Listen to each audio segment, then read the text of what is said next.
물고기는 통증을 느낄까? 어떤 사람들은 물고기의 모습, 행동, 소속 등을 감안하여 그럴 거라고 확신하지만 많은 사람들은 그럴 리가 없다고 믿는다. 이 문제에 관한 설문조사 자료는 제한적이다. 2008년 북아메리카의 낚시꾼과 동호회원 193명을 대상으로 조사한 결과에 따르면 물고기가 통증을 느낄 거라고 응답한 사람은 39%로 그렇지 않을 거라고 응답한 사람들보다 약간 더 많았다. 그리고 2013년 473명의 뉴질랜드인들을 대상으로 한 조사에서도 비슷한 결과가 나왔다. 물고기가 통증을 느끼는가? 라는 의문은 기본적으로 중요하다.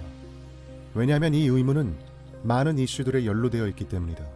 우선 인간이 살해하는 천문학적 숫자의 물고기들만 봐도 그렇다. 통증을 느낄 수 있는 생물이라면 고통을 느낄 것이므로 통증과 고통을 회피하는 데 관심을 보일 것이다. 통증을 느낄 수 있다는 건 사소한 문제가 아니다. 왜냐하면 통증을 느끼려면 의식적 경험이 필요하기 때문이다.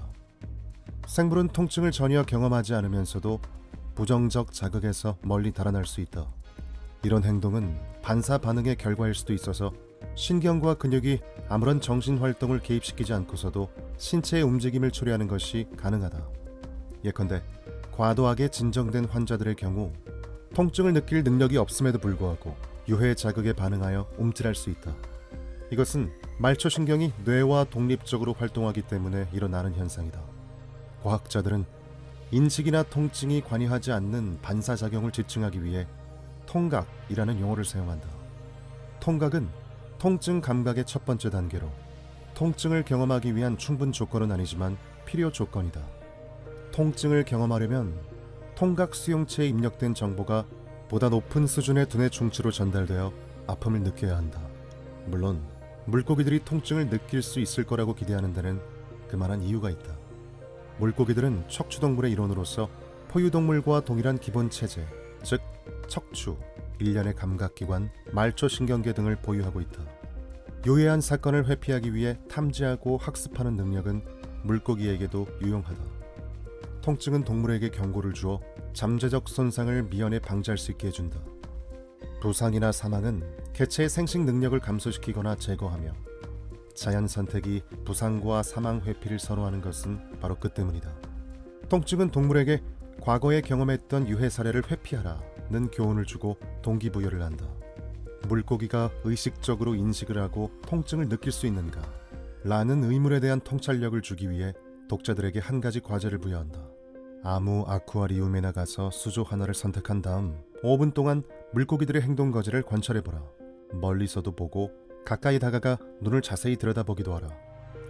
지느러미와 몸의 움직임을 관찰하면서 당신이 물고기의 시각, 청각, 후각, 촉각에 대해 알고 있는 지식을 총동원해보라.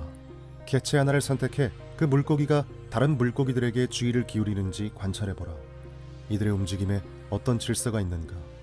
아니면 그저 무작위적으로 이리저리 움직이는가? 내가 시키는 대로 한다면 여러분은 물고기의 행동에서 비무작위적 패턴을 발견할 것이다. 여러분은 물고기가 동종의 개체들과 어울리는 데 주목할 것이다. 특히 덩치 큰 물고기들의 경우에는 체제를 쉽게 관찰할 수 있을 테니 이들의 눈이 한 곳만 뚫어지게 바라보는 게 아니라 눈구멍 속에서 회전함을 알게 될 것이다. 특히 참을성이 많고 관찰력이 뛰어난 독자들이라면 개체별로 나타나는 특이 행동을 관찰할 것이다. 이를테면 한 물고기가 다른 물고기들을 지배하는 것처럼 보일 수 있으며 한 수 아래의 물고기가 사회적, 물리적 경계를 침범하는 경우 추격전이 벌어지는 것도 발견할 것이다. 어떤 개체들은 모험심이 많고 어떤 개체들은 수줍음을 많이 탈 것이다. 어린 시절 나는 수조 속의 물고기들을 건성으로 들여다봤다. 다른 물고기들에게는 신경을 쓰지 않고 특이한 모양과 색깔을 가진 물고기들이 헤엄치는 모습만 지켜봤다. 그러나 언제부턴가 물고기들을 점점 더 자세히 관찰하게 되었고 이들이 훨씬 더 흥미로운 존재라는 사실을 깨닫게 되었다. 이제 나는 유리벽 앞에서 오랫동안 머물며 물고기들의 수영에는 어떤 패턴과 구조가 있으며 이들의 사회생활은 어떻게 조직되어 있는지를 눈여겨본다. 수조는 기본적으로 자연 서식지의 복잡성을 대체할 수 없지만 아무리 작은 수조에도 물고기가 선호하는 수영장과 휴식처는 존재하기 마련이다. 물고기가 깨어있는 것은 분명하지만 인식을 하는지는 확실하지 않다. 인식에는 뭔가에 주의를 기울이거나 뭔가를 기억하는 것과 같은 경험들이 수반된다. 인식하는 물고기는 단지 깨어있는 생물이 아니라 삶을 사는 존재다. 이 책에는 물고기의 인식을 뒷받침하는 과학적 사실들이 많이 수록돼 있다. 그러나 때로는 수많은 사실보다 하나의 스토리가 더 많은 시사점을 줄 수 있다. 판실베이니아 의과대학에 근무하는 친구 아나 네그로는 다음과 같은 경험담을 들려주었다. 때는 1989년이었어요. 푸에르토리코 북동부 해안의 수정같이 맑은 물에 요트를 정박하고 한가로이 스노클링을 하려고 물속으로 뛰어들었죠. 바로 그 순간 길이가 120cm나 되는 그루퍼와 눈이 딱 마주쳤어요. 거리가 너무 가까워서 손을 뻗어 몸을 만져볼 수 있었어요. 그루퍼의 좌반신은 햇빛을 받아 희미하게 빛나고 있었어요. 저는 오리발 흔들기를 멈추고 그 자리에 얼어붙었어요. 우리는 해수면에서 불과 30cm 떨어진 물속에서 꼼짝도 하지 않고 서로를 응시했죠.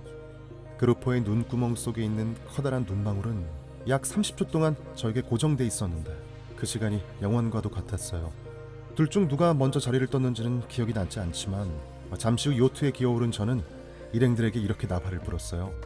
한 물고기와 한 여자가 교감을 나눴어요. 그 이후로 고래의 눈을 몇 번 들여다봤지만 그루퍼만큼 강한 존재감을 느낀 적은 없어요. 그의 존재감은 뇌리에 깊이 각인돼 있어요. 물고기들이 물을 가르며 헤엄을 치고 서로 추격전을 벌이고 먹이를 먹기 위해 아쿠아리움 가장자리로 다가오는 모습을 볼 때 건전한 상식을 가진 사람이라면 물고기는 의식과 느낌을 가진 피조물이다 라고 확신하게 될 것이다. 달리 생각하는 건 직관에 어긋난다. 그러나 상식과 직관은 과학이 아니다. 이제부터 과학이 물고기의 지각력을 어떻게 평가하는지 알아보자.